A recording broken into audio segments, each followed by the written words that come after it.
My son smiled as he signed the papers that would erase me. Early dementia, Daniel said calmly, like he was describing the weather. I sat there in a place that smelled like bleach and quiet despair, watching strangers nod as if I were already gone. But I wasn't. When the young doctor stepped close enough, I slipped a folded note into his hand with fingers that did not shake. I am not safe. Please call the police before my son takes everything. He looked at me, really looked at me, and for the first time that day, I felt something shift. If you've ever trusted someone who didn't deserve it, tell me where you're watching from and what time it is right now. And if this moment made your heart tighten even a little, stay with me, and don't forget to like and subscribe. You're not alone in this. My name is Charlotte Bennett, and until a few months ago, I believed I had lived a quiet, ordinary life, the kind you don't question, because nothing ever seems broken enough to demand it. I was a librarian for 32 years in a small town outside Columbus, Ohio. I spent most of my life surrounded by stories, people escaping into them, finding comfort in them, sometimes hiding inside them. I suppose I did the same. I married my husband Thomas when I was 26. He was steady, kind, and patient in ways that made the world feel less sharp. We built our life slowly, a modest house, a small garden, Sunday dinners, and a rhythm that never needed explaining. And we had one son, Daniel. When Daniel was little, he was the kind of child who clung to my hand in grocery stores and asked questions about everything: why the sky changed colors, why birds didn't get lost, why people lied. I used to believe that last question meant something about his character, that he would grow into a man who valued truth. Somewhere along the way, that boy disappeared. Or maybe I just stopped seeing clearly. After Thomas passed away 3 years ago, the silence in the house became something alive. It settled into the walls, into the empty chair at the dining table, into the bed that suddenly felt too large. Grief doesn't come all at once. It stretches itself across time, slipping into moments you don't expect. I found myself reaching for Daniel more than I had in years, calling him for small things I used to handle alone. At first, he seemed to welcome it. He started visiting more often, bringing groceries, fixing things around the house, insisting on driving me to appointments. "You shouldn't be doing all this alone, Mom," he would say, his tone gentle, almost protective. Melissa, his wife, came along, sometimes smiling politely, always watching. Looking back now, I realized that was the beginning. The shift didn't happen all at once. It never does. It started with little things: Daniel offering to organize my bills because it would be easier setting up online accounts so I wouldn't have to worry, suggesting I let him handle certain paperwork after Thomas's death because it was too much stress. At the time, it felt like relief. I trusted him. Of course I did. He was my son. Then came the day everything changed, though I didn't know it yet. It was mid-July, one of those suffocating Ohio afternoons where the air feels too heavy to breathe. I had been working in the garden longer than I should have, determined to keep up with the routines Thomas and I had built together. I remember feeling lightheaded, the world tilting slightly at the edges. The next thing I knew, I was waking up in a hospital bed. Daniel was already there. He stood at the foot of the bed, talking to a nurse, in a voice that sounded different, controlled, certain, as if he had already decided what had happened before anyone asked. "She's been getting confused lately," he said. "Forgetting things. Leaving the stove on." I tried to interrupt to correct him, but my throat felt dry, my body slow. The nurse nodded, writing something down. "No," I managed finally, my voice thin. "That's not." Daniel stepped closer, placing a hand gently on my arm. To anyone watching, it would have looked like comfort. "Mom," he said softly, "it's okay. Just rest." But his eyes didn't match his voice. There was something else there. Something calculating. The doctor who examined me later was brisk but not unkind. He explained that I had likely fainted from dehydration and heat exhaustion. He mentioned mild concern about memory, something to monitor, not something to panic over. "Follow up with your primary care physician," he said. "We'll keep an eye on things." That should have been the end of it. But it wasn't, because Daniel told the story differently. To Melissa, to neighbors, to people at church. Even I later learned to professionals who had no reason to doubt him. "She's not herself anymore," he would say. "We're worried it's early dementia." At first, I thought it was just concern. Misguided maybe, but still rooted in care. Until I started noticing the way people looked at me. The pauses when I spoke. The the gentle corrections, the quiet assumption that anything I said might not be entirely reliable. That was when I began writing things down. It started as a small habit: dates, times, conversations. I would jot notes in the margins of old recipe cards on scraps of paper tucked into books on the backs of envelopes. Not because I was losing my memory, but because I was afraid someone was trying to rewrite it for me. There's a difference. I knew who I was. I knew what I remembered. But something in my life no longer felt solid, and I needed proof, if not for anyone else, then for myself. Daniel didn't like that. "Mom, you don't need to do that," he said one afternoon when he saw me writing at the kitchen table. "It's just going to make you anxious." "I'm not anxious," I replied calmly. "I just like keeping track of things." He smiled, but it didn't reach his eyes. "You've always been like this," he said, "holding on to details that don't matter." But they did matter. They mattered more than anything. Because the more I paid attention, the more I saw. I saw how Daniel started answering questions directed at me before I could speak. I saw how Melissa would exchange quick glances with him when I said something they didn't expect. I saw how decisions were being made around me, about me, without me. And slowly, quietly, something inside me began to shift, not into confusion, but into awareness. I wasn't forgetting things. I was being erased. And once you realize that someone is trying to take your voice away, you start listening very carefully to everything they say, because somewhere hidden in their words is the truth they don't think you'll catch.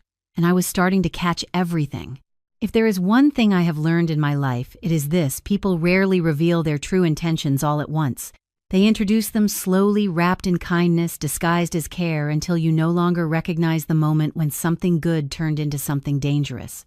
That was exactly how Daniel and Melissa changed. After my hospital visit, they became present, more than they had been in years. At first, it felt like something I had secretly wished for without admitting it. Daniel began stopping by almost every day. He brought groceries I didn't ask for, replaced light bulbs I hadn't noticed were out, and fixed things that weren't broken. Melissa followed with her own version of helpfulness. She reorganized my kitchen one afternoon while I was resting. When I came downstairs, everything had been moved: plates, spices, even the utensils I had kept in the same drawer for over 20 years. "I thought it would be easier for you," she said with a bright, practiced smile. I stood there staring at cabinets that no longer felt like mine. "I knew where everything was," I replied quietly. Melissa laughed, light and dismissive. "Well, now you'll get used to a better system." A better system. That phrase stayed with me longer than it should have. It wasn't just about the kitchen. It was about control. Little by little, they began adjusting pieces of my life as if I were no longer capable of arranging them myself. Daniel started managing my medications. At first, he simply reminded me to take them. Then he brought over one of those plastic pill organizers neatly labeled by day and time. "It's safer this way," he said. "You don't want to mix anything up." "I've been taking my medication correctly for years," I told him. "I know," he replied quickly. "This is just extra precaution." Extra precaution became routine. Routine became expectation. And expectation slowly became something I was no longer allowed to question. Then came the car. One morning, Daniel casually mentioned that maybe I shouldn't be driving for a while, just until we're sure everything's okay, he added, as if that made it temporary. "I am sure everything's okay," I said more firmly this time. He sighed the way people do when they believe they are being patient with someone unreasonable. "Mom, you fainted. What if it happens again while you're on the road?" That was a fair question. But it wasn't the only one. "What if it doesn't?" I asked. Daniel didn't answer directly. Instead, he reached for my keys on the counter, turning them over in his hand like they already belonged to him. "Let me hold on to these for now," he said. "For now." Another phrase that lingered. I let him take them. That was my mistake. Because once something is taken for now, it rarely comes back. After that, leaving the house became something that required coordination. Daniel would drive me to appointments. Melissa would offer to pick up things I needed. They always framed it as convenience, as protection, as love. But love doesn't make you feel smaller. And I was beginning to feel very small. The house, once filled with quiet independence, started to feel like a place where I was being gently managed. And then there were the conversations, or rather the way I was slowly removed from them. At first it was subtle. Daniel and Melissa would speak to each other in low voices while I was in the room, as if they assumed I wasn't paying attention. She didn't remember that from last week, Melissa whispered once. Daniel nodded. It's getting worse. I was standing less than 10 feet away. I can hear you, I said. Melissa turned to me with a soft, almost pitying expression. We know, Charlotte. We're just worried about you. Worried. Always worried. Never listening. They began speaking about me instead of to me, making decisions in front of me as if I were already absent. Sometimes they would lower their voices. Other times they wouldn't bother at all. And then came the moment that changed everything. It happened on a quiet afternoon when I was upstairs folding laundry. Daniel and Melissa were in the kitchen below. I hadn't meant to listen, but their voices carried clearly through the open space of the house. Is the house fully paid off? Melissa asked. There was a pause. Yeah, Daniel replied. Dad made sure of that years ago, and it's in her name now. Technically, yes, he said, but that can change. I froze. Not because I didn't understand what they were saying, but because I understood it perfectly. There was something in Daniel's tone, not hesitation, not uncertainty, but calculation, as if he had already thought through the steps, the process, the outcome. Melissa spoke again, quieter this time, but still clear enough. We need to move sooner rather than later, she said, before anything gets complicated. My hands tightened around the fabric I was holding. Complicated. What did that mean? And more importantly, what were they planning to do before it became complicated? I stayed very still, listening. Daniel exhaled slowly. I know. I'm working on it. Working on it. On what? The question circled in my mind, sharp and relentless. I wanted to walk downstairs, confront them, demand an explanation. But something stopped me. Instinct. The same quiet instinct that had led me to start writing things down. If I confronted them now, they would deny everything. They would smile, soften their voices, turn my suspicion into proof of the very instability they were already building around me. No, I needed to understand more. I needed to see the whole picture. So I did something I never thought I would do in my own home. I stayed silent. From that day forward, I watched them differently. I paid attention to every glance they exchanged, every conversation that stopped when I entered a room, every decision made without my input. I listened not just to what they said, but to what they avoided saying. And slowly, the pattern began to reveal itself. This wasn't concern. This wasn't care.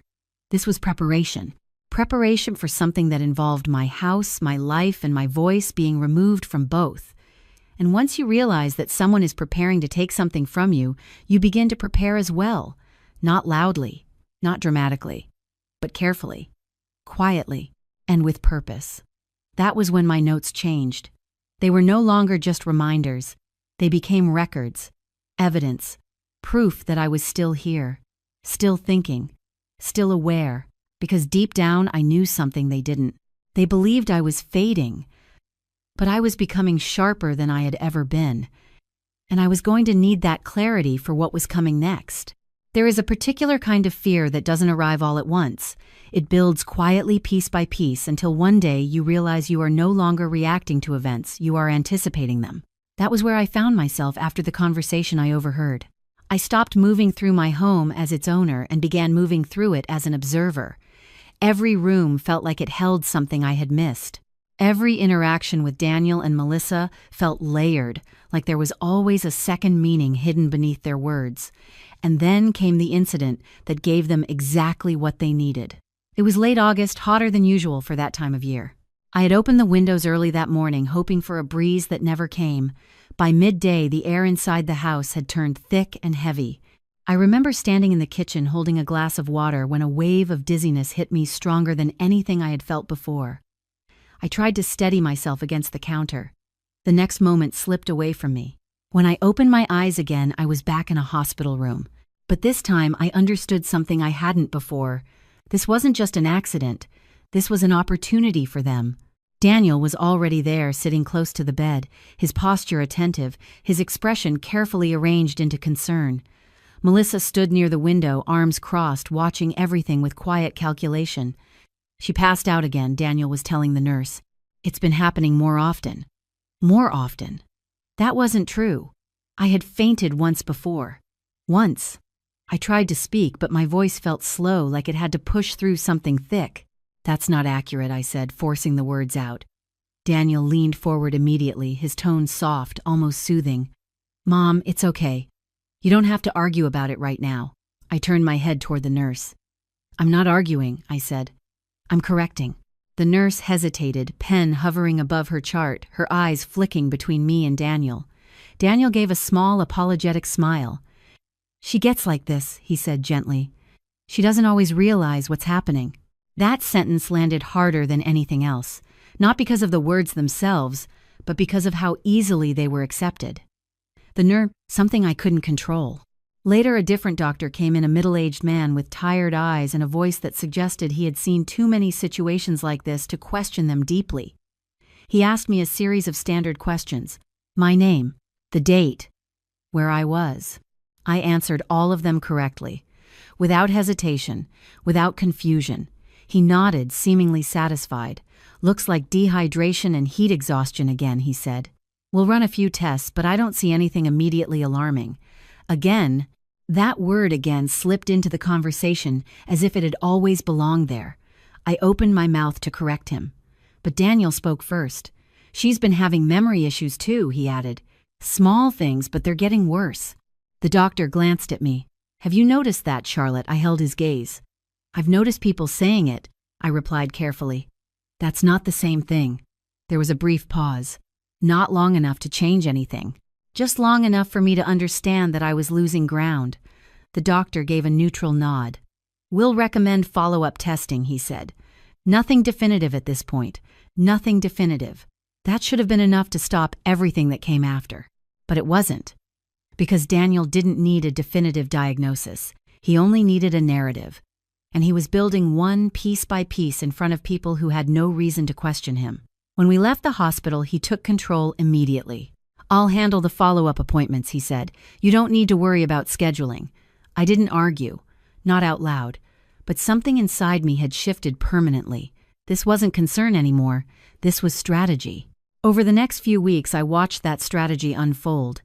Daniel began speaking to others about my condition with increasing certainty. To neighbors, he described me as forgetful. To friends, he suggested I was becoming confused. To anyone who would listen, he planted the same idea over and over again until it started to feel like truth, even to people who had known me for years. And the most dangerous part was how subtle it all was. He never said I was completely incapable. He never used words like incompetent or unstable. Not yet. He didn't need to. He was laying the foundation first, so that when the time came, no one would question it.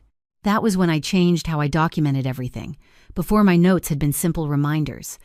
Now, they became something else entirely. I began writing down dates and times with precision. Every conversation, every inconsistency, every moment where Daniel or Melissa said something that didn't align with reality. I wrote about the hospital visit. I wrote about what the doctor actually said. I wrote about how Daniel rephrased it afterward. I didn't trust my memory to be the only record anymore, so I created another one. And I hid it, not in one place, but everywhere.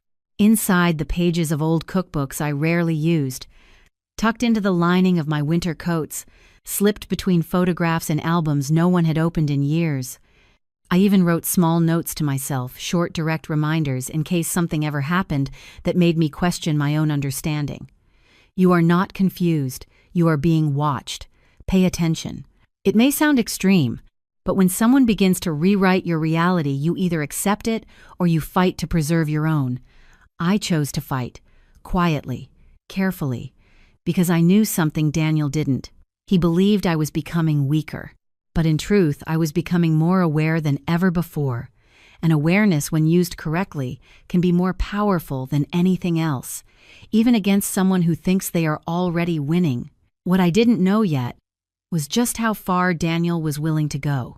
The moment you stop doubting your instincts is the moment everything becomes clearer and far more dangerous.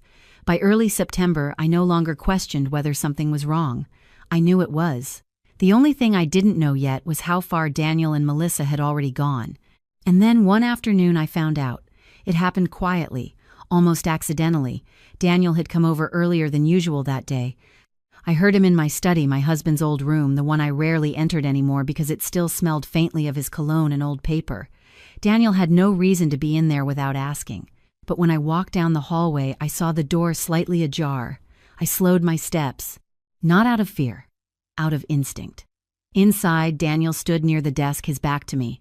Papers were spread across the surface, organized in neat stacks, too neat for something casual. When he heard the floor creak beneath my foot, he turned quickly, his hand moving in a reflex I recognized immediately. He was hiding something. "Oh, hey, Mom," he said, forcing a smile. "Just looking through some of Dad's old documents. Thought I might help sort things out." I glanced at the desk. "You didn't ask," I said. "I didn't think I needed to," he replied lightly. "I'm just trying to help." Help! That word again. I held his gaze for a moment longer than he expected. Then I nodded slowly, as if I believed him. "Of course," I said. "Thank you." He relaxed just enough, but not completely. That told me everything. I didn't confront him. Not then. Because I understood something now that I hadn't before. If I pushed too soon, I would lose the advantage I had only just begun to build. So I waited. That evening, after Daniel and Melissa left, I went into the study. I closed the door behind me. And I searched. Not like someone looking for misplaced keys. Like someone looking for proof. I started with the desk. The drawers were too clean, too organized. Daniel had already been careful there. But careful people often miss the small things, the places they assume no one will check. I moved to the file cabinet. Most of the folders were familiar: tax returns, insurance documents, old receipts Thomas had insisted on keeping. But toward the back, there was a folder I didn't recognize. It wasn't labeled. That alone was enough to make my pulse quicken. I opened it slowly. Inside were photocopies. At first glance, they looked official: legal forms, structured language, signature lines. But it didn't take long for my stomach to drop. Power of attorney documents, with my name, and a signature that was supposed to be mine, but wasn't. I stared at it, my hands suddenly cold. It looked close enough that someone who didn't know me well might accept it. The shape of the letters was similar, the flow almost right, but it wasn't mine. I knew how I signed my name. I had been doing it for over 60 years. This was imitation. Careful, practiced imitation. But still wrong. I turned the page. There were more. Different versions. Different dates. Slight variations in the signature, as if someone had been trying to perfect it. Practicing. My son had been practicing forging my name. The realization didn't come with panic. It came with something far worse. Clarity. I flipped further into the folder. And that was when I saw it. A brochure. Cheap paper. Faded ink. A photograph of a building that looked more like an abandoned motel than a medical facility. Residential Behavioral Care Center, it read in bold letters. Below it, smaller text: long-term placement available. Affordable options for families. Families. The word felt like a knife. I scanned the page quickly. Shared rooms. Limited supervision. Medication management. No mention of therapy. No mention of recovery. Just containment. Storage. A place to put someone away. I sat down slowly in Thomas's old chair, the paper still in my hands. This wasn't a possibility anymore. This was a plan. And it was already in motion. For a moment, I let myself feel it. The betrayal. The disbelief. The quiet, crushing weight of understanding that the child I had raised, protected, and loved without condition was now calculating how to remove me from my own life. Then I stood up. Because I didn't have time to fall apart. Not yet. I put everything back exactly as I found it. Every page, every folder, every detail. When you discover something like that, your first instinct is to act, to confront, to demand answers, to force the truth into the open. But I knew better now. Daniel wasn't guessing. He wasn't improvising. He was planning. And if I wanted to survive what he had planned for me, I needed to be just as careful. The next day, I chose to speak to Melissa instead. Not Daniel. Melissa. Because Daniel would expect confrontation. Melissa wouldn't. I found her alone in the kitchen that afternoon, standing by the counter, scrolling through her phone. She looked up when I entered, her expression shifting instantly into polite attentiveness. "Charlotte," she said, "do you need something?" I noticed the way she said my name. Not Mom. Not warmth. Just distance. "I was going through some paperwork," I said calmly, watching her closely. I found something I didn't recognize. Her posture stiffened just slightly. "What kind of paperwork?" she asked. "Legal documents," I replied. "Power of attorney forms." Her eyes flickered. Just for a second. But it was enough. I'm sure Daniel was just preparing things, she said quickly. You know, in case you ever need help. In case I need help, I repeated. Yes, she said. It's responsible. I stepped closer.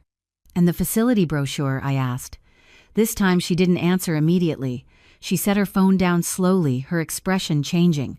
The politeness faded, the softness disappeared. What remained was something colder, more honest. You need more care than you think, she said. The words were calm, flat, final, not concern, not suggestion, a statement. I felt something settle inside me at that moment, not fear, not confusion. You've already decided that, I said quietly. Melissa held my gaze. Someone has to, she replied. That was the moment everything became undeniable.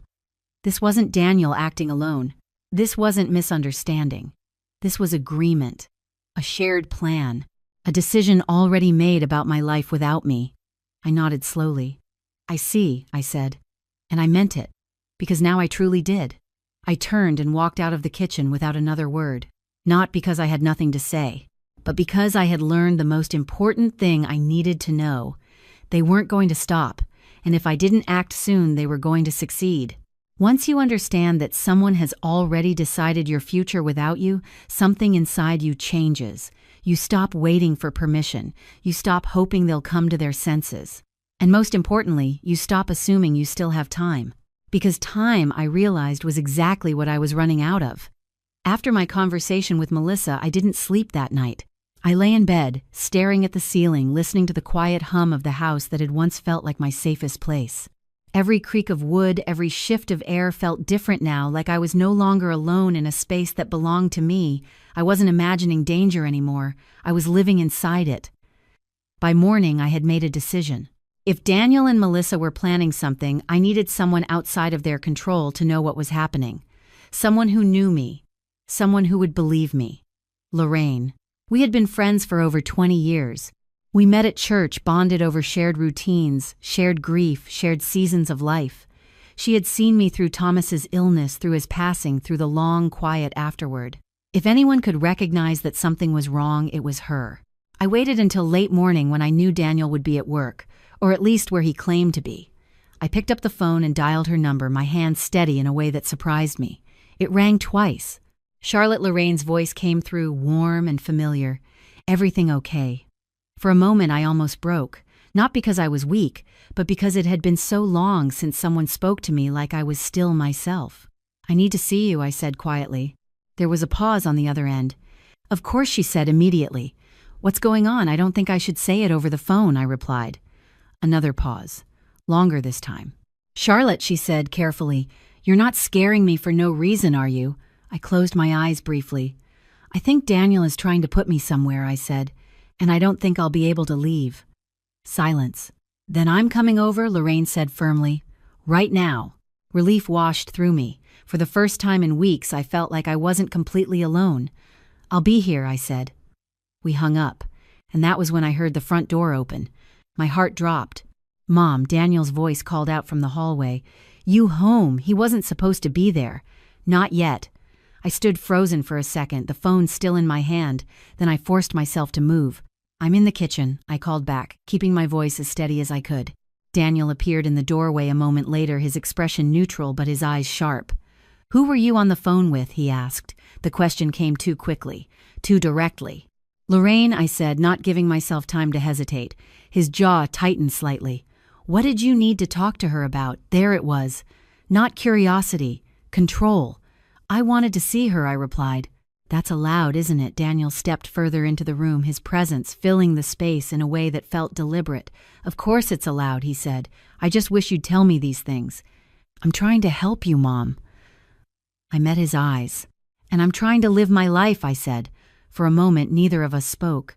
Then he exhaled slowly, as if choosing his next words carefully. You don't always make the best decisions right now, he said. That's all I'm saying. There it was again. The narrative. The quiet rewriting of who I was. I think I'm doing just fine, I replied. Daniel studied me for a second longer. Then he smiled. But it wasn't warmth. It was calculation. Well, he said lightly, maybe we can talk about that later. He turned and walked out of the kitchen. I stood there, my pulse racing. Something had shifted. He knew. Maybe not everything, but enough. Lorraine never made it to my house that day, because 20 minutes later my phone stopped working. At first I thought it was a simple issue, battery signal, something small. But when I tried to call out, nothing connected. No tone, no response. Just silence. I walked into the living room and checked the landline. The cord had been unplugged, deliberately. I stared at it for a long moment. Then I understood. This wasn't coincidence. This was containment. Daniel wasn't just planning something anymore. He was actively controlling my access to the outside world. I moved quickly after that, not in panic, but with purpose. I went to my room and pulled out the cardigan I had worn the previous week, the one with the loose inner seam I had noticed months ago but never fixed. I sat down on the edge of the bed and carefully opened the stitching just enough to slide something inside. A note. Not a long one. Not detailed. Just enough. I am being taken against my will. I am not mentally unstable. Please call the police. I folded it tightly and tucked it deep into the lining. Then I sewed the seam closed again. Not perfectly, but well enough that it wouldn't be noticed unless someone was looking for it. That note wasn't for Daniel or Melissa. It was for the moment I knew was coming. The moment when they would try to move me somewhere I didn't choose. Because now I was certain of one thing: they were going to act soon, and when they did, I might not have another chance to speak for myself. The rest of that day passed in a strange, heavy silence. Daniel stayed in the house longer than usual, moving from room to room, making calls I couldn't hear, watching me in ways he probably thought were subtle. Melissa arrived later in the afternoon. They spoke in low voices in the living room, their words blending into something indistinct but urgent. Every so often, one of them would glance toward me. Not openly, but enough. They weren't hiding it anymore. Not really. Because in their minds, I was already losing the ability to understand what was happening. That was their mistake. That night, as I sat alone in my room, I realized something with absolute clarity. I had waited too long to hope they would stop. Now I had only one option left: to be ready. Because the next move wouldn't be small. It wouldn't be subtle. It would be final. And when it came, I would either disappear quietly into whatever place they had chosen for me, or I would find a way to be heard. There is a moment, quiet, almost invisible, when fear stops feeling like panic and becomes something colder, clearer. That was the state I woke up in the next morning. Not confused, not frightened in the way they expected, prepared. The house felt different when I stepped into the hallway. Not louder, not busier, just watched. As if every movement I made was already anticipated. Daniel was in the kitchen. Of course he was. He stood by the counter, pouring coffee into a mug I recognized as Thomas's. He had never used that mug before. Not once in all the years Thomas was alive. That detail mattered, because people reveal their intentions in what they choose to take. "Morning, Mom," he said casually, not looking up right away. "Good morning," I replied, keeping my tone even. Melissa sat at the table, scrolling through her phone. She didn't greet me, just glanced up briefly, then back down again. Something had shifted overnight. The politeness was gone. What remained was efficiency. "We have an appointment today," Daniel said, finally meeting my eyes. "What kind of appointment?" I asked. "Specialist," he replied. "Follow-up from the hospital." The lie was smooth. Practiced. "And where is this specialist?" I asked. "About an hour away," he said. That was all he offered. No name, no details, no room for questions. I nodded slowly as if accepting it. "What time?" I asked. "We should leave in about 20 minutes. 20 minutes. Not enough time to call anyone. Not enough time to leave. Not enough time to prepare unless you already had." I turned without another word and walked back to my room. Inside, I moved quickly but deliberately. I put on the cardigan, the one with the note sewn into the lining. I checked the seam once more, pressing my fingers lightly against the fabric. The paper was still there, still hidden, still waiting. Then I added one more thing, a small slip of paper in my pocket with Lorraine's phone number written clearly in pen. Not because I thought I would have time to call her, but because if someone else needed to, they could. I looked at myself in the mirror before leaving the room. For a moment I saw the woman they believed I had become. Fragile, confused, dependent. Then I looked closer, and I saw something else. Awake. When I returned to the kitchen, Daniel was already holding my purse. "I'll take that," he said. I didn't argue. Instead, I reached out and took it back gently. "I can carry my own things," I said. A small moment. But it mattered. He hesitated, then handed it over. "Of course," he said. But I saw the flicker in his eyes. He didn't like losing even that small piece of control. We left the house together. Daniel in the driver's seat, Melissa in the passenger seat, me in the back, like a passenger in my own life. The drive started quietly. The roads at first were familiar streets I had driven hundreds of times, landmarks I could recognize without thinking. But after 20 minutes, things began to change. The turns became less predictable. The buildings more worn. The neighborhoods quieter in a way that didn't feel peaceful. It felt forgotten. I watched carefully. Every street sign, every exit. Not because I thought I would escape, but because knowing where you are matters even when you have no control over where you're going.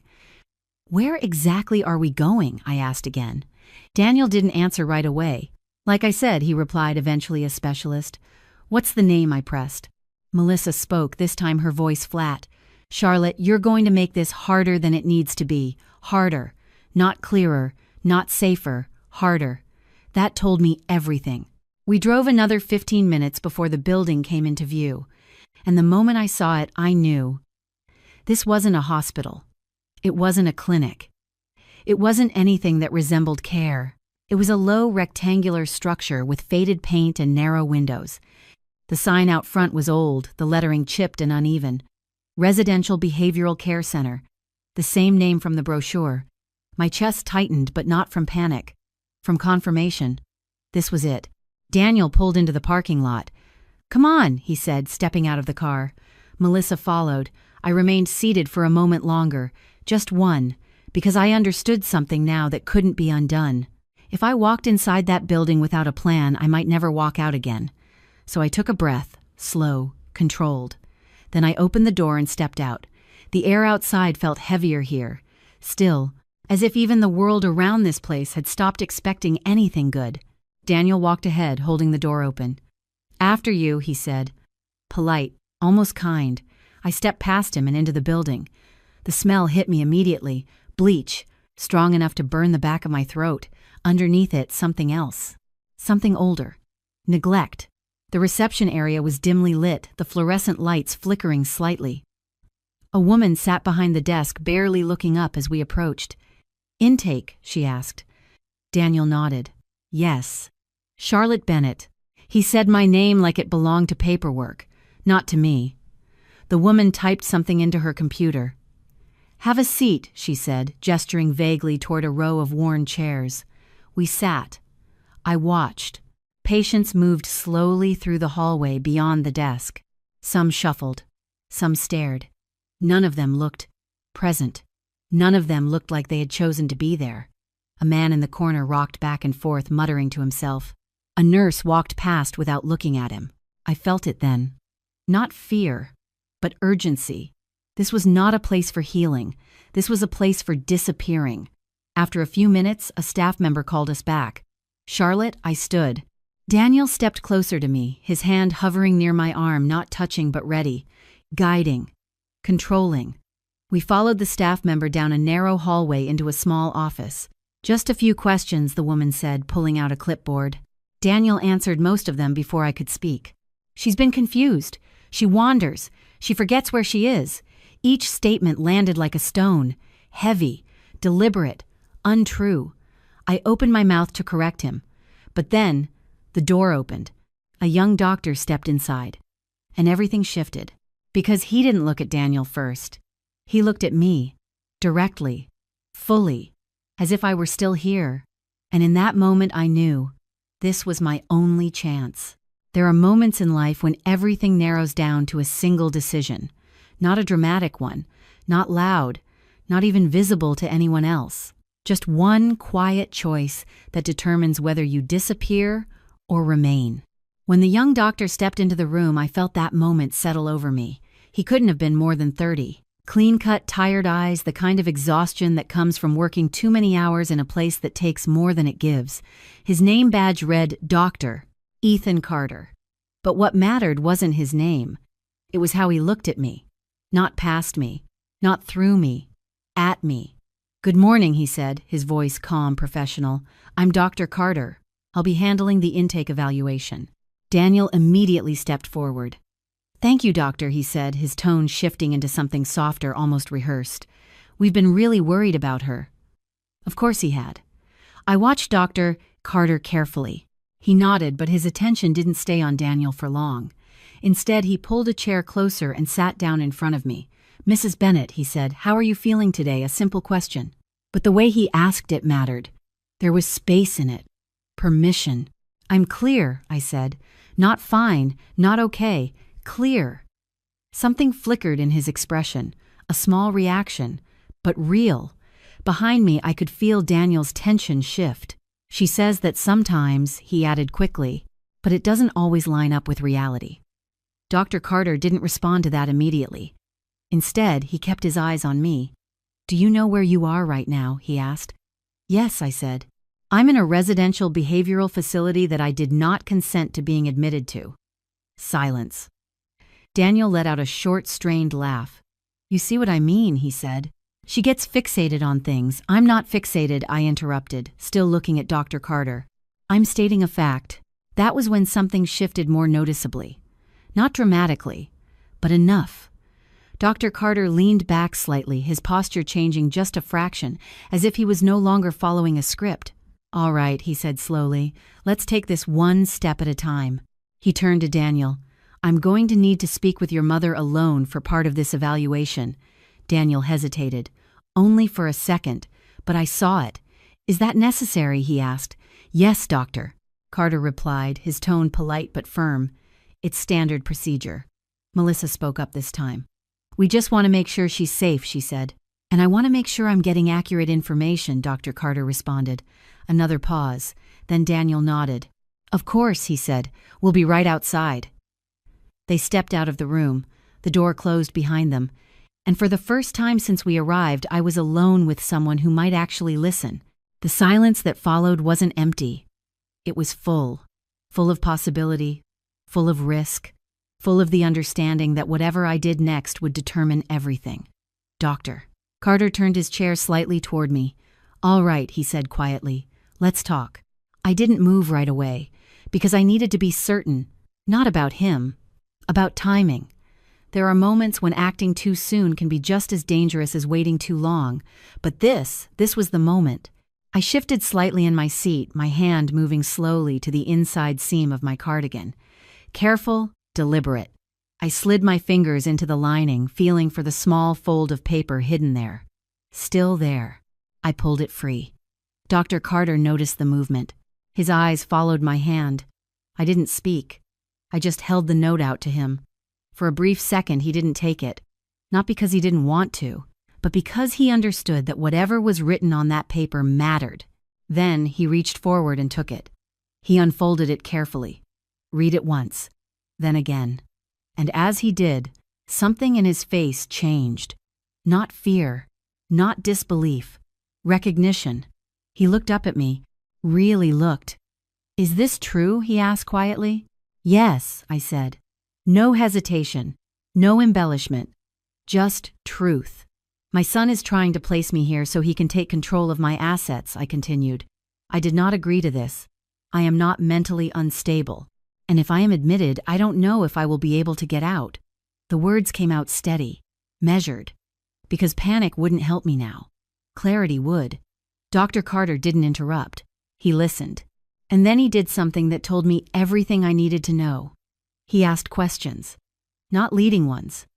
Not dismissive ones. Precise ones. "Are you currently taking any medications for cognitive decline?" he asked. "No." "Have you been diagnosed with any neurological condition that affects your decision-making capacity?" "No." "Did you sign any documents agreeing to voluntary admission?" "No." Each answer sharpened the situation. Each question built something, not just understanding, evidence. Dr. Carter stood up, walked to the desk, picked up the file that had been prepared for my intake. He flipped through it quickly, and then he stopped. His brow furrowed. He flipped back a page, then forward again. "What is it?" I asked. He didn't answer immediately. Instead, he turned the file slightly so I could see part of it. Medication list. names I didn't recognize, dosages I had never taken. These medications, he said slowly, are listed as part of your current treatment plan. They're not mine, I said. I can see that, he replied. He turned another page. Behavioral reports, descriptions, patterns, all written in the same tone, the same structure, almost identical. These reports, he murmured. They're not accurate, I said. They're not even varied, he replied. That was when the final piece clicked into place. Not just for me, for him. This wasn't confusion.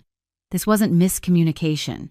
This was construction, a story being built, and now it was starting to fall apart.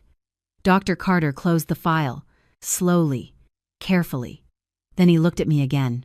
You did the right thing, he said. 4 words. Simple. But they carried more weight than anything else that had happened that day, because for the first time, someone believed me. What happens now? I asked. He didn't hesitate. I'm going to pause your admission, he said, and I'm going to make some calls. What kind of calls? I asked.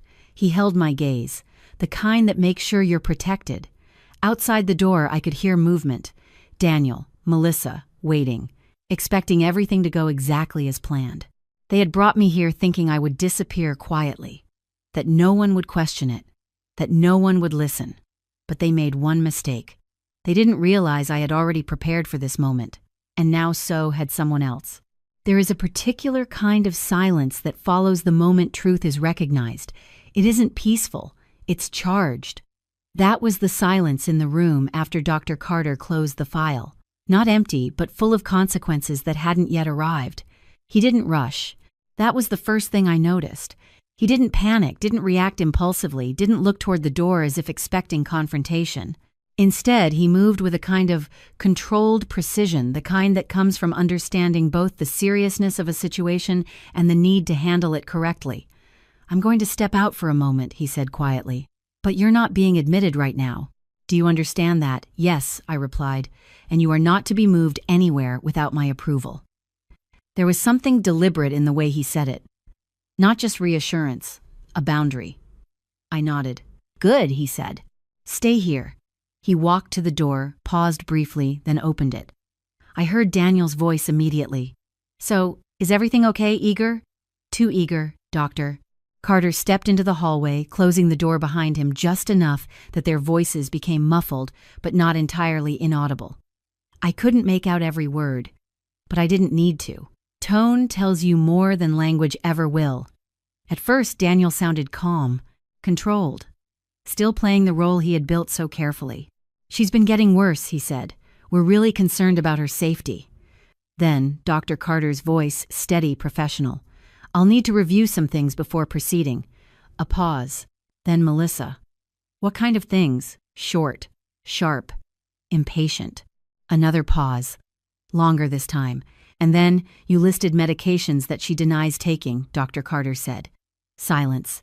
Heavy. Unavoidable. That must be a mistake, Daniel replied quickly. She forgets what she's on. She answered all orientation questions correctly, Dr. Carter continued. That doesn't mean. It means I need to verify before making any decisions. The shift was happening, slowly, but clearly. Daniel's tone changed. Less controlled, more defensive. Doctor, with all due respect, we brought her here because she needs help. And with all due respect, Dr. Carter replied, my job is to determine what kind of help is appropriate. There it was, authority, not loud, not aggressive, but firm enough that it couldn't be ignored. The conversation continued quieter now. Too quiet for me to hear clearly, but I could feel it. The tension, the unraveling. After a few minutes, the door opened again. Doctor. Carter stepped back inside. Daniel followed immediately behind him. Melissa close at his side. Their expressions told me everything. Daniel's calm had cracks in it now. Melissa's composure had hardened into something sharper. What's going on? Daniel asked, his voice tight despite his attempt to keep it even. Dr. Carter didn't sit down this time. He remained standing. I'm delaying the admission, he said. The words landed like a stone. Daniel blinked. I'm sorry, what I'm not admitting her at this time, Dr. Carter repeated. There are inconsistencies in the information provided that need to be clarified. Daniel let out a short, incredulous laugh. Inconsistencies. She's confused, that's the inconsistency. No, Dr. Carter said calmly. The inconsistency is in the documentation. Melissa stepped forward. This is ridiculous, she said. We're trying to get her the care she needs. And I'm trying to ensure that care is appropriate and lawful, Dr. Carter replied. Lawful. That word changed everything. I saw it happen in Daniel's face. A flicker. A realization. Something he hadn't anticipated. You think we're doing something wrong? Daniel asked, his voice sharpening. I think Dr. Carter said carefully that I need to verify consent, medical necessity, and the accuracy of the records before proceeding. And how long is that going to take? Melissa demanded. As long as it needs to. Silence. Then Daniel exhaled slowly, running a hand through his hair. Look, he said, shifting his tone again, softer now, almost pleading. We're just trying to help her. She's not safe on her own anymore. I spoke then. For the first time since they re-entered the room. I am safe, I said. Daniel turned to me immediately. Mom, please, no, I said, my voice steady. You don't get to speak for me anymore. The room went still, not dramatically, but completely. Dr. Carter didn't interrupt. He didn't need to. Because this moment wasn't about him. It was about control. And who had it? Daniel stared at me, something raw and unfamiliar, flickering behind his eyes. You don't understand what's happening, he said. No, I replied. I understand it perfectly. Another silence. He looked at Dr. Carter, then back at me, and for the first time he looked uncertain. That was when Dr. Carter made his next move. I've contacted Adult Protective Services, he said. The words dropped into the room like a breaking point. Daniel froze. What he said. I've also requested a welfare check through local law enforcement, Dr. Carter continued, given the discrepancies in documentation and the concerns raised by Mrs. Bennett. Concerns raised? Melissa snapped. She's making things up, no, Dr. Carter said. She's answering questions clearly and consistently. That doesn't mean it means I take her statements seriously. Daniel took a step forward. This is unbelievable, he said. You're going to call the police on us for trying to get our mother help. I'm ensuring that her rights are protected, Dr. Carter replied. Her rights, Daniel repeated, his voice rising slightly. What about our rights as her family? Family does not override consent, Doctor, Carter said. That was it. That was the moment everything shifted beyond repair. Daniel's composure cracked completely. This is a mistake, he said sharply. You're making a serious mistake. No, Doctor, Carter said. I'm preventing one. Outside, faint but unmistakable sirens. Not loud, not dramatic, but real. Melissa turned toward the window instinctively. Daniel didn't move. He just stood there, staring at Dr. Carter, then at me. And I saw it then. Not anger, not frustration. Fear. Because for the first time he understood this wasn't going to go the way he planned, and there was nothing he could do to stop it. The sound of sirens does something strange to the body. Even when they're not meant for you, they carry a weight, a signal that something is about to change, whether you're ready for it or not. In that moment, sitting in that small office, I realized those sirens were not just approaching the building, they were approaching the truth. No one spoke at first. Melissa had moved closer to the window, her posture rigid, her eyes fixed on something outside I couldn't see. Daniel stood where he was, his jaw tight, his breathing controlled but uneven. Dr. Carter remained still, calm, unmoved, as if he had already stepped into a different version of this moment, one where the outcome was no longer uncertain. You didn't have to do this, Daniel said, finally, his voice low, strained. Dr. Carter didn't respond. You could have just admitted her, Daniel continued. That's what we came here for. That's not how this works, Dr. Carter replied. Daniel let out a sharp breath. No, he said, that's exactly how this works. Families bring people in when they need help. Doctors do their job. People get care. Doctor, Carter's expression didn't change. Care requires consent or clear medical necessity, he said. I don't have either. You have our word, Daniel insisted. I don't rely on that. The simplicity of that answer seemed to hit harder than anything else, because it stripped away the one thing Daniel had been depending on: authority without question. The sirens grew louder, closer. Melissa turned back into the room. They're here, she said. Not panicked. Not yet. But the edge in her voice was unmistakable. Daniel closed his eyes briefly, then opened them again, his expression shifting once more, trying even now to regain control. "All right," he said, forcing calm into his tone. "We can clear this up. It's just a misunderstanding." He looked at me. "Mom, tell them you've been confused. That's all this is. You just got overwhelmed." I held his gaze. "No," I said, one word. But it carried everything. He stared at me for a long second, disbelief flashing across his face. "You don't mean that," he said quietly. "I do." Before he could respond, there was a knock at the door. Firm. Official. Dr. Carter stepped forward and opened it. Two police officers stood in the hallway, both composed, both alert, their presence filling the space in a way that shifted the atmosphere instantly. Afternoon, one of them said, "We got a call about a possible situation involving an involuntary admission." "That's correct, Doctor," Carter replied. "Thank you for coming." The officers stepped inside. Their eyes moved quickly, taking in the room, the people, the tension. "Who is Charlotte Bennett?" one of them asked. "I am," I said, standing slowly. The officer nodded. "Ma'am, we'd like to ask you a few questions if that's all right." "It is," I replied. Daniel stepped forward immediately. "She's not in a condition to. She just said she is," the officer interrupted calmly. Daniel stopped. Just like that. The authority had shifted again. The officers turned their attention fully to me. "Do you understand where you are right now?" the second officer asked. "Yes," I said. "I was brought here under false pretenses. Did you agree to be admitted to this facility?" "No." "Have you been diagnosed with any condition that would prevent you from making your own decisions?" "No." Each question was clear. Each answer clearer. The first officer nodded slowly, then glanced toward Dr. Carter. Dr. Carter spoke without hesitation. "In my professional opinion, she is oriented, coherent, and capable of making her own decisions. There is no immediate medical justification for involuntary admission."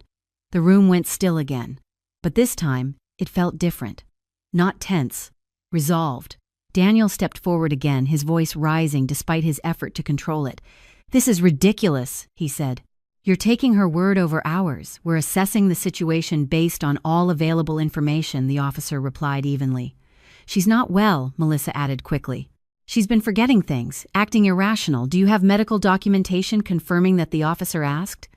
Melissa hesitated. "Just long enough." Daniel jumped in. "We brought her here for evaluation. That's what this is. And the evaluation is ongoing," the officer said. "Which is why we're here." Daniel ran a hand through his hair again, frustration breaking through more clearly now. "This is a waste of time," he muttered. "No," I said. He looked at me. This is the first time anyone has actually listened. The words hung in the air, heavy, final. For a moment, Daniel said nothing. Then his expression changed. Not to anger, not exactly. To something colder. "You think this ends here?" he said quietly. I didn't respond. Because I didn't need to. The officers stepped slightly closer, not aggressively, but enough to make their presence unmistakable. "Sir," one of them said, "we're going to need you to step back." Daniel didn't move right away. Then slowly he did. Melissa stayed where she was, her arms crossed tightly, her face unreadable. The first officer turned back to me. "Ma'am, do you feel safe leaving with them today?" he asked, nodding slightly toward Daniel and Melissa. The question was simple, but it carried everything. For years, I had answered questions like that with hesitation, with consideration, with the instinct to protect the people who were supposed to protect me. Not anymore. "No," I said. Clear, certain, final. Something in my chest shifted as I said it. Not relief, not yet, but something close. The officer nodded. "All right," he said. "Then we'll make sure you leave here safely." Daniel let out a sharp breath, almost a laugh, but there was no humor in it. "You're really doing this," he said more to himself than to anyone else. I watched him. This man, this stranger wearing the face of my son. And for the first time, I didn't feel confusion. Or even heartbreak. I felt clarity. Because whatever came next, whatever consequences followed, this moment had already changed everything. I had not disappeared. I had not been silenced. And most importantly, I had said no. The moment I said no did not feel like victory. It felt like the beginning of something heavier. Because when truth finally steps into the room, it doesn't just expose what's happening, it forces everything that follows to face it. The officers didn't rush. That was something I noticed immediately. There was no chaos, no raised voices, no dramatic confrontation like you might expect. Instead, everything shifted into a slower, more deliberate rhythm, as if the situation had crossed into a space where every word mattered. "Ma'am," one of the officers said gently, "we're going to step outside for a moment and figure out the next steps. Would you like to come with us?" I nodded. Yes. I didn't look at Daniel when I said it. I didn't look at Melissa either. Because if I had, I might have seen something that made this harder. And I couldn't afford that. Not now, Doctor. Carter walked with us into the hallway. The fluorescent lights buzzed softly overhead, casting everything in a pale, unkind glow. It made the building feel even more hollow, more temporary, like a place meant for people who weren't expected to stay visible for long. Outside, the air felt different. Not cleaner, just open. And after everything that had happened, open felt like something I had almost forgotten existed. One of the officers guided me to a shaded area near the entrance. "You're doing all right," he said. "We just need to ask a few more questions, okay? I understand," I replied. He nodded, then glanced at his partner who had stepped a few feet away to speak into a radio. "Do you have somewhere safe you can go?" he asked. The question caught me off guard, because for the first time since all of this began, I had to think about what came next, not just what I was escaping. "I have a friend," I said. "Lorraine Hayes. She lives about 20 minutes from here. Would you feel safe staying with her?" "Yes." He nodded again, making a note on a small pad in his hand. "All right. We can arrange that." Behind us, through the glass doors, I could see Daniel and Melissa inside. They weren't sitting anymore. They were standing, talking. Arguing, though, I couldn't hear the words. Daniel's movements were sharper now, more restless. Melissa's posture was rigid, her arms tight across her chest, her face set in something that looked less like anger and more like calculation. They were adjusting, recalculating, because whatever plan they had built, whatever steps they thought would lead them to control, had just collapsed. "Charlotte," I turned. Lorraine's voice. Real. Immediate. She was hurrying toward me across the parking lot, her expression a mix of worry and determination. She must have come as soon as she realized something was wrong when I didn't answer, when the call cut off, when something didn't feel right. "Lorraine," I said, and for the first time that day, my voice wavered. She reached me quickly, taking both of my hands in hers. "What happened?" she asked. "I came to your house, but no one was there. Then I called again, and nothing. I didn't know what to think." I looked at her. Really looked. And I saw it, the concern, the clarity, the recognition of who I was. Not confusion, not doubt. Just belief. "They tried to put me somewhere," I said quietly. "Without my consent." Her grip tightened. Who she asked, though, I think she already knew. "Daniel," I said. "And Melissa." She didn't react immediately. Not with shock, not with disbelief, but with something deeper, understanding. "I knew something was off," she said. "The way he's been talking about you lately, it didn't sit right." The officer stepped closer. "Ma'am, are you Lorraine Hayes?" "Yes," she said, turning to him. "We're confirming that Charlotte can stay with you for now," he explained, "until everything is sorted out." "Of course she can," Lorraine said firmly. "She's coming with me." No hesitation, no conditions, just certainty. I felt something shift again. Not just relief, but grounding. For the first time in weeks, I knew where I was going, and it wasn't somewhere chosen for me. It was somewhere chosen by me. Meanwhile, inside the building, things were escalating. One of the officers who had remained inside stepped out, his expression more serious now. "They're not cooperating," he said quietly to his partner. I didn't need clarification. I knew exactly who he meant. Daniel. Melissa. Still trying to control something that had already slipped out of their hands. "They'll need to answer some questions," the officer continued. "There are concerns about documentation, possible financial exploitation, and attempted involuntary placement without proper authorization." The words were clinical, measured, but their meaning was anything but. Daniel had crossed a line, and now others could see it too. I watched as the officers re-entered the building.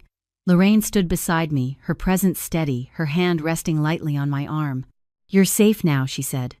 Safe. The word felt unfamiliar, not because I didn't understand it, but because I hadn't felt it in so long. "I think I am," I replied. But even as I said it, I knew something important. This wasn't over. Not even close. Because what had happened today wasn't just about stopping them. It was about uncovering everything they had already done, and I had seen enough to know this went deeper than just that building, deeper than just one plan, deeper than just one day. Daniel hadn't acted suddenly. He had been preparing, and preparation leaves traces. Paper, money, decisions, changes, all of it waiting to be uncovered. I looked back at the building one last time, at the place where I had almost disappeared, and I realized something with absolute clarity. I hadn't just escaped, I had interrupted something much bigger than I had fully understood before. And now it was going to come into the light. There is a strange kind of quiet that follows survival, not the peaceful kind, the kind that comes when the immediate danger has passed, but the truth behind it has not yet fully surfaced. That was the silence that settled over Lorraine's house that evening. Her home was warm in a way mine hadn't felt in weeks. The curtains were drawn just enough to soften the late afternoon light, and the faint scent of cinnamon lingered in the air. It should have been comforting, and it was. But beneath that comfort was something else. A question. How much had I almost lost? Without even knowing, Lorraine sat across from me at the kitchen table, her hands wrapped around a mug she hadn't touched in several minutes. "I still can't believe this," she said quietly. "Daniel, doing something like this." I didn't answer right away, because disbelief I had learned was often just a delay before understanding. "I can," I said finally. She looked up at me, surprised. "You can, yes." The word came out steady. Not bitter, not angry, just certain. "Because it didn't start today," I continued. "It's been building for months. I just didn't want to see it for what it was." Lorraine leaned back slightly, processing that. "What exactly did you find?" she asked. I took a breath. "Forged documents," I said. "Power of attorney papers with my name on them. Signatures that weren't mine." Her eyes widened. "And more," I added. "A brochure for that place they took me to. Information about long-term placement." Lorraine shook her head slowly. "That's not just wrong, Charlotte," she said. "That's criminal." "I know. And I did.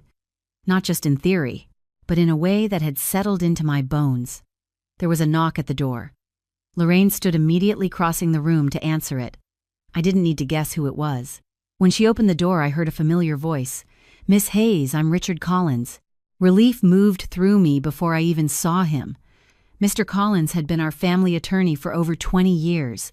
He had handled everything from our will to the transfer of assets after Thomas passed. He knew our history. More importantly, he knew what things were supposed to look like. "Richard," Lorraine said, stepping aside. "Please come in." He entered with a brief nod, his expression serious but not alarmed. "Charlotte," he said when he saw me. "I came as soon as I was contacted." "Thank you," I replied. He set his briefcase down on the table and took a seat across from me, his movements calm, efficient. "I've been informed there are concerns regarding unauthorized documents and attempted institutional placement," he said. "That's correct," I said. "Then we need to review everything carefully," he replied, "starting with your current legal protections." I nodded, because this was the part Daniel hadn't expected, the part he thought he had already secured.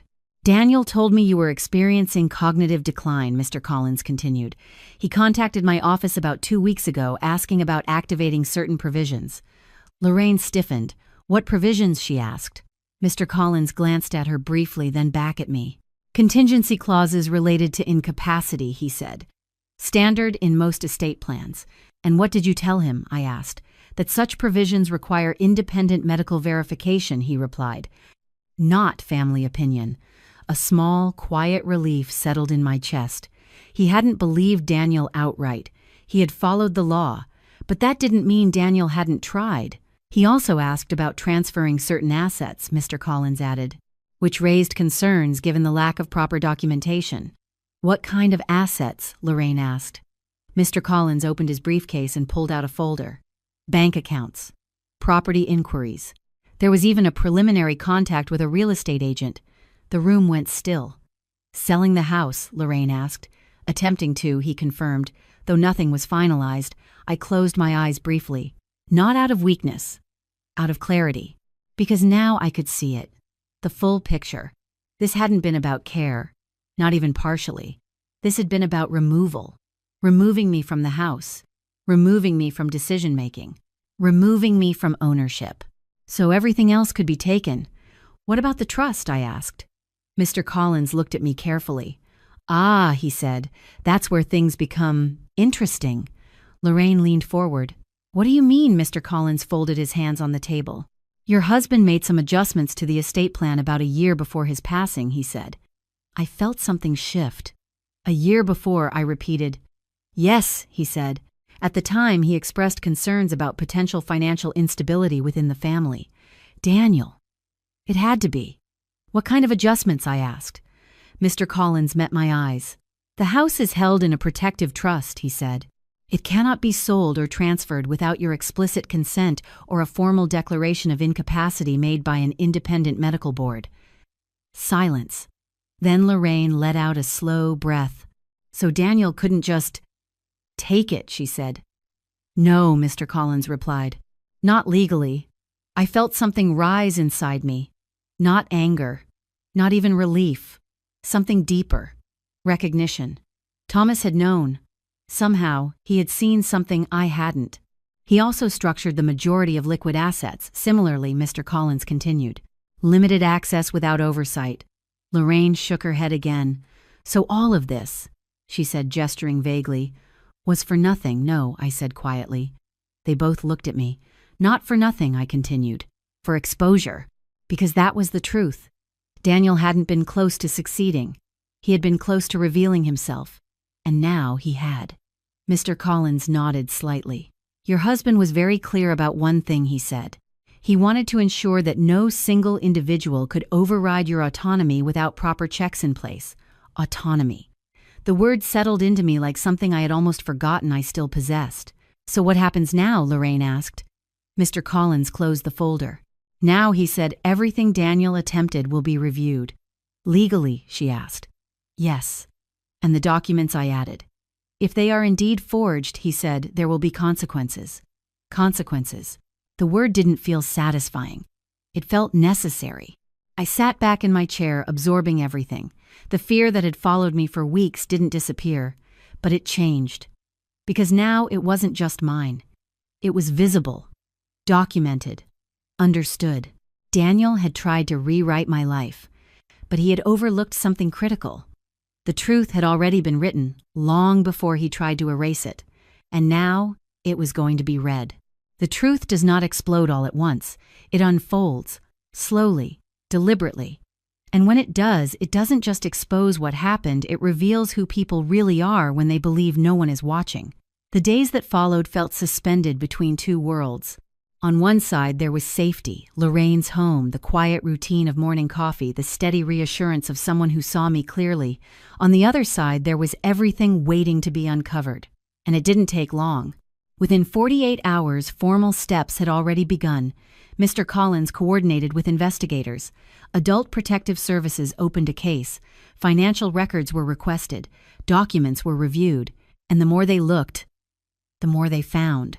I wasn't present for the first official meeting, but I didn't need to be. Because when Mr. Collins returned that afternoon, I could see it in his face before he even spoke. It's worse than we thought, he said. Lorraine set her mug down slowly. How much worse? She asked. Mr. Collins didn't answer immediately.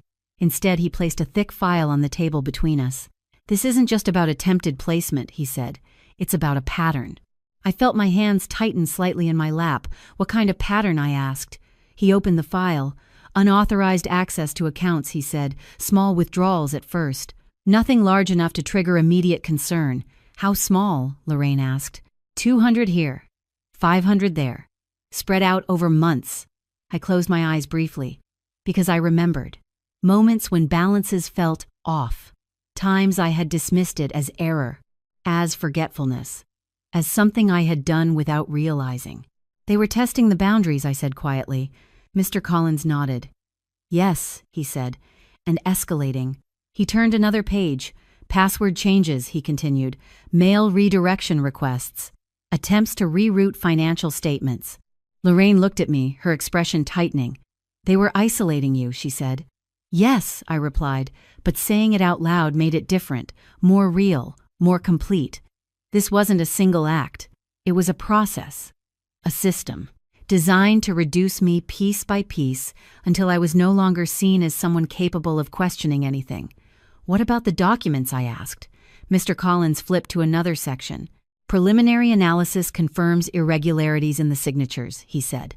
Enough to warrant formal examination. And if they're confirmed as forged, Lorraine asked. Then we're looking at fraud, he said. Possibly more. The room fell quiet again. Not heavy, not oppressive, just final. Because now there was no ambiguity left, no room for interpretation.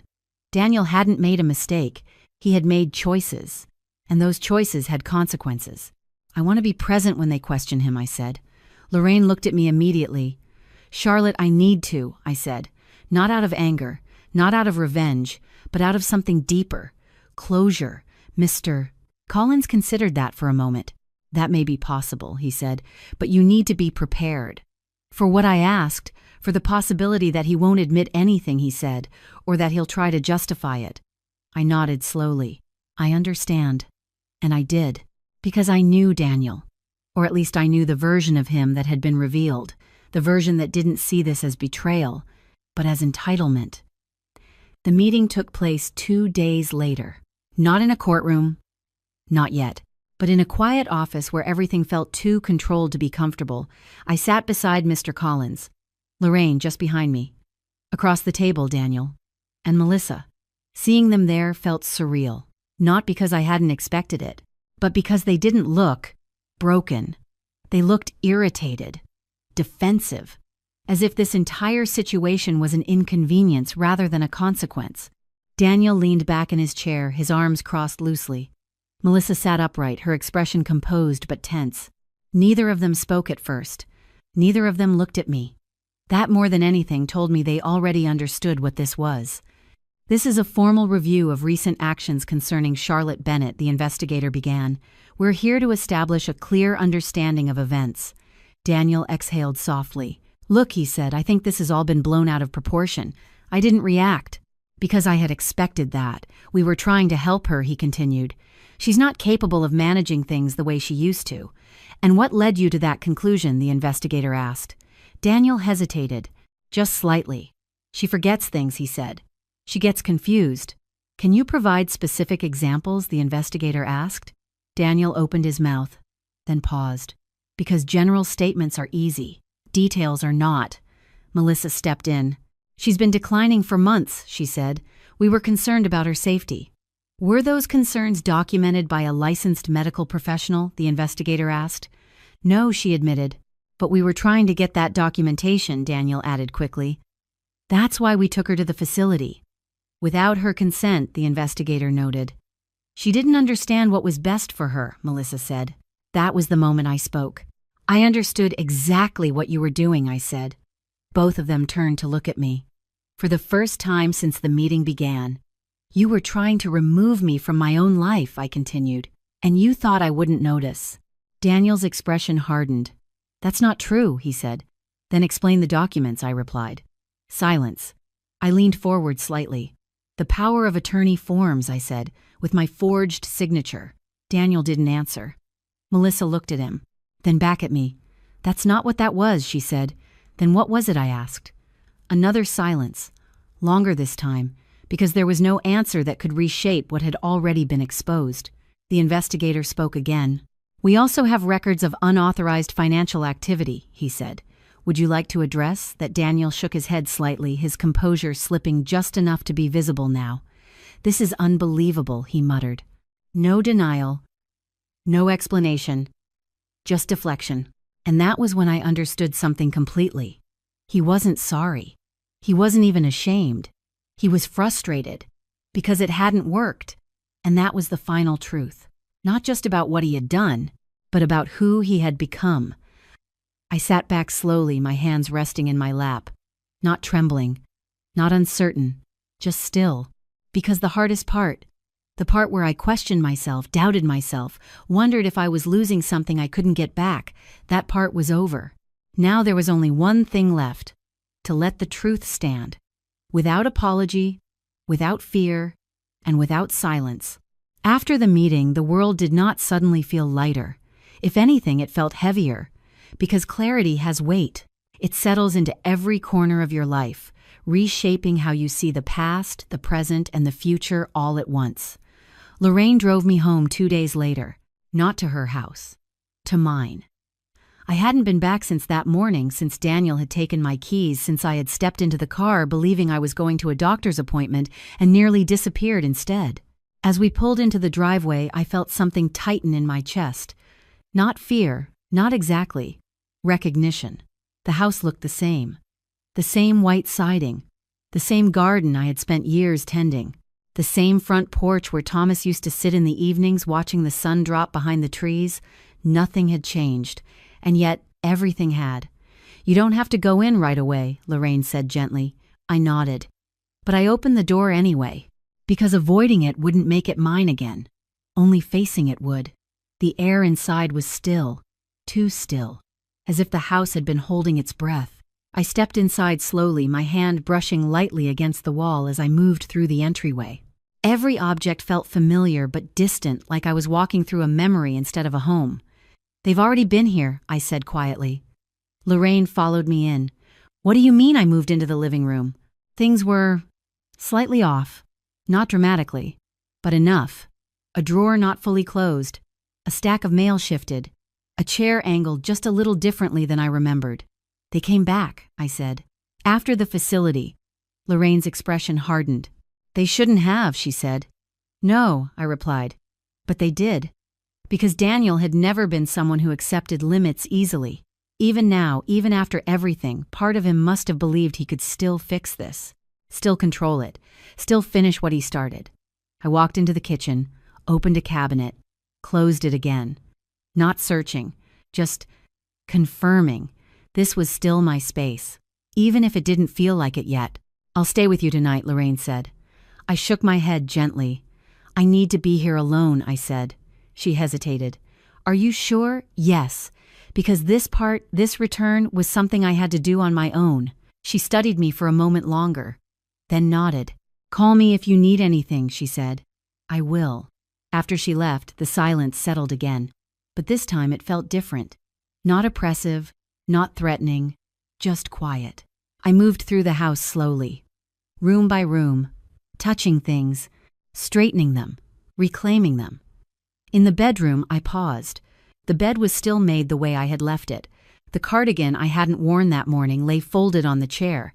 Everything looked untouched. And yet, I knew better. Because trust once broken doesn't return just because the room looks the same. I sat down on the edge of the bed, and for the first time since everything began, I let myself feel it. Not the fear, not the anger, the loss. Not just of safety, not just of certainty, but of something deeper. The belief that the person you raised would never be the one to harm you. That belief doesn't shatter loudly. It dissolves, quietly, until one day you realize it's gone. I didn't cry. Not then. Because what I felt wasn't something that needed release. It needed understanding. And understanding takes time. The next morning I woke up early, but because I could. There was no one watching me. No one deciding where I would go. No one speaking over me. I made coffee, sat at the kitchen table, and for the first time in weeks, the silence felt like mine. Later that day, there was a knock at the door. I knew who it would be before I opened it. Dr. Carter. He stood on the porch looking slightly out of place in the daylight, as if the world outside that facility didn't quite belong to him yet. "Mrs. Bennett," he said, "I hope I'm not interrupting." "You're not," I replied. "Please come in." He stepped inside, glancing around briefly. "This is very different from where we met," he said. "Yes," I said, "it is." We sat in the living room. For a moment, neither of us spoke. Then he cleared his throat. "I wanted to check on you," he said, "and to let you know that I've submitted a full report." "Thank you," I said. He nodded.